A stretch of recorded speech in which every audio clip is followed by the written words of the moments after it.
Olá, meus amigos, aqui Padre Guilherme. Mais uma vez nos encontramos para refletir sobre a Santa Palavra de Deus. E o Evangelho de hoje, dia 27 de outubro, 33ª-feira do Tempo Comum, é tirado do livro de Lucas, capítulo 13, versículos de 18 ao 21. O Senhor esteja convosco, Ele está no meio de nós. Proclamação do Evangelho de Jesus Cristo segundo Lucas. Glória a vós, Senhor. Naquele tempo, Jesus dizia: A que é semelhante o reino de Deus? E com que poderei compará-lo? Ele é como a semente de mostarda que um homem pega e atira no seu jardim. A semente cresce, torna-se uma grande árvore e as aves do céu fazem ninhos nos seus ramos. Jesus disse ainda: Com que poderei ainda comparar o reino de Deus?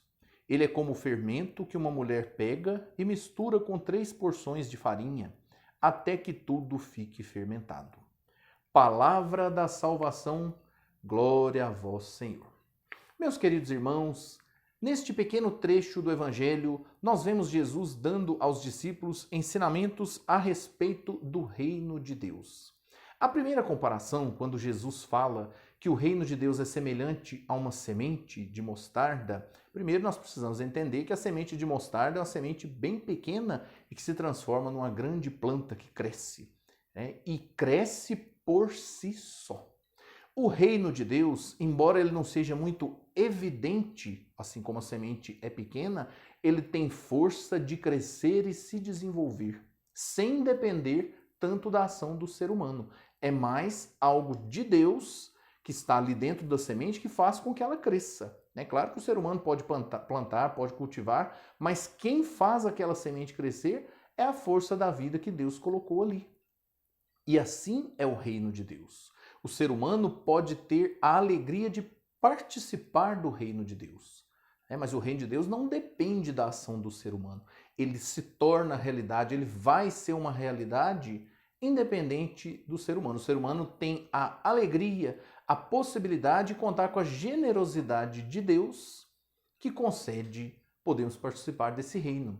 E depois, a outra comparação que Jesus fala sobre o reino de Deus comparando com o fermento, essa é uma comparação também muito interessante. Primeiro, porque a quantidade de fermento que se coloca numa massa de bolo ou de pão é bem pequena se comparada com o resto dos ingredientes lá que se faz a farinha, os outros ingredientes que se usam para fazer um bolo ou pão, Mas a quantidade de fermento é bem pouca, mas ela tem o poder, a capacidade, a característica de fazer com que aquela massa aumente de volume, cresça.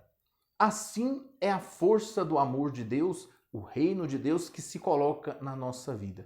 Embora a gente não perceba tanto os sinais do reino de Deus assim de forma evidente, para quem acredita e para quem tem fé, consegue sentir muitos sinais de Deus, mas eles não são tão evidentes.